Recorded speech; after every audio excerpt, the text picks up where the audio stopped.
So some packages came in, and I already unpacked one of the packages, which is a international soccer cartridge for the C64. I need this for a project I'm working on right now.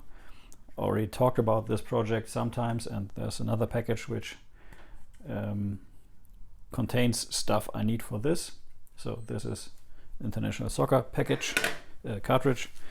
Then for the same project I have ordered this from AliExpress, which comes in a pretty unusual box for that kind of stuff, and that is a small screen which offers composite in, and this is for the same project like the international soccer cartridge, which is a C64 handheld, and I'm almost done with this.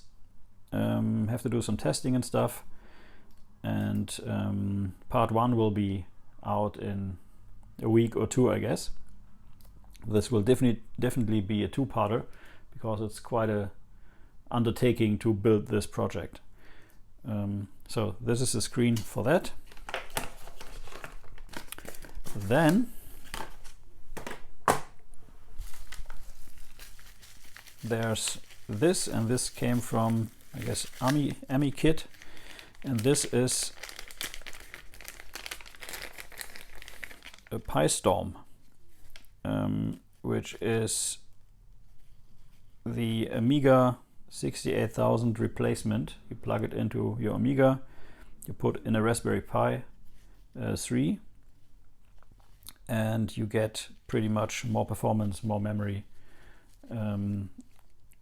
a hard drive and stuff like that. There are some videos about this around, and I will do my own, and I will use my Amiga Checkmate 1500 and mod this with this, and it has currently a Witcher, I guess it's called, card in there, and we will replace the Witcher card and all the other stuff with just this small little module here.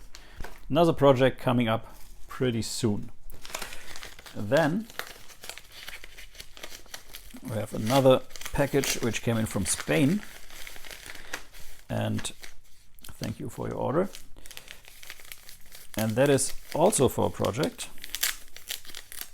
If you remember, I struggled a little with my Commodore PET datasets, and I'm still going to mod a normal dataset, but here's the kit that allows to read data from a smartphone or your PC directly through this. This is called the MP3 to C64, and this is a new version. I don't know if you can see this through the cover, on which you can attach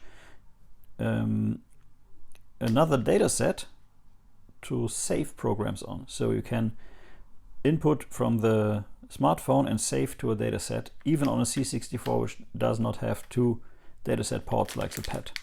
So this is really cool. Will be also a video I will do, and in anticipation of that, I already printed the case for that.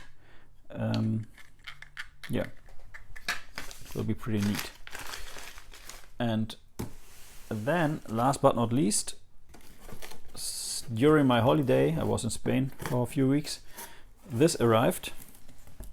Bought this off of eBay for $1 each from the same seller, which is a power supply, original IBM power supply, and an IBM docking station.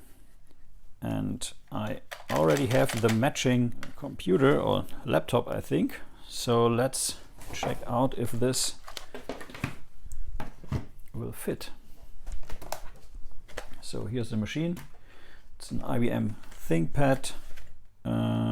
It's a type 1834 from 2004. Should work. Oh wait.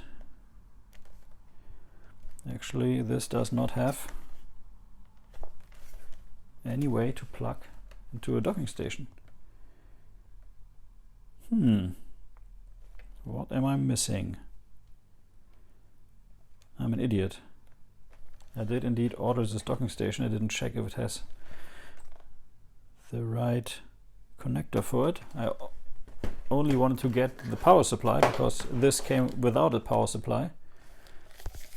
At least this should fit. Yeah, it does. Okay, so I at least have a power supply and a docking station for later use. So let's plug it in and see if it boots up.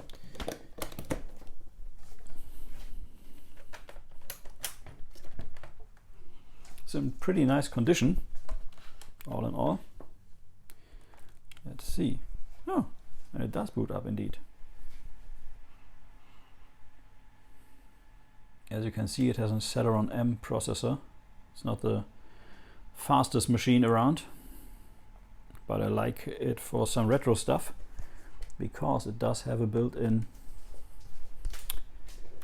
CD-ROM drive right there. Okay, and we get right to the BIOS. Don't know if there's any hard drive in here.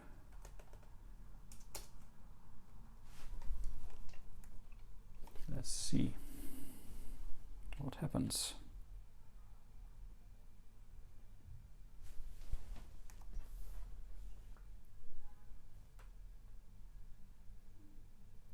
Yeah, there's quite some memory in there.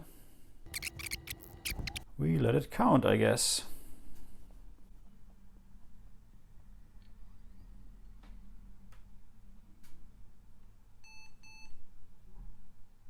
Check date and time set.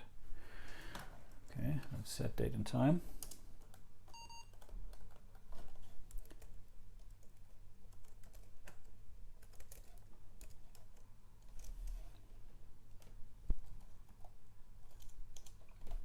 Let's see if it works now. No, same screen again.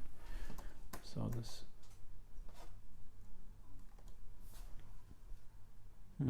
Did press the IBM access button, but it doesn't do much. Ah, okay, space works. What happens now? Oh, actually doing something. Oh, Windows XP. Okay, nice.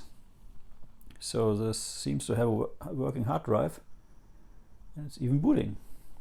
That's good. So I got an original IBM AC adapter for $1, and the docking station I don't have any use for right now, but it's a pretty packed docking station. Man, look at this. And it's also pretty dusty. Nice. So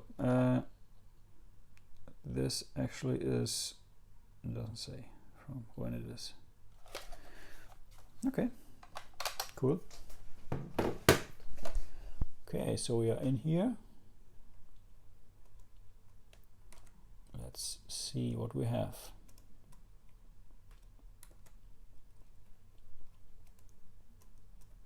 Man. Okay, this looks like a fresh Windows XP install. It's already nice and snappy. Didn't expect that. So that's indeed a fresh Windows XP install. So this works. Has a 4x3 screen, which is nice for retro games.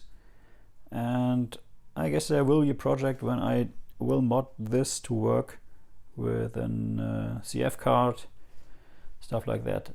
And this is an R50E model. So it's the low-cost ThinkPad, they say. Okay. I guess this will wrap it for this video. Just a quick unboxing and stuff that came in the mail. Some nice projects ahead, like the C64 handheld and MP3 to C64 version 2. Stick around for those projects. subscribe and like if you don't have already. This is Retro is Your New Black. If you are new to the channel, please like and subscribe. Thanks for watching, and until next time.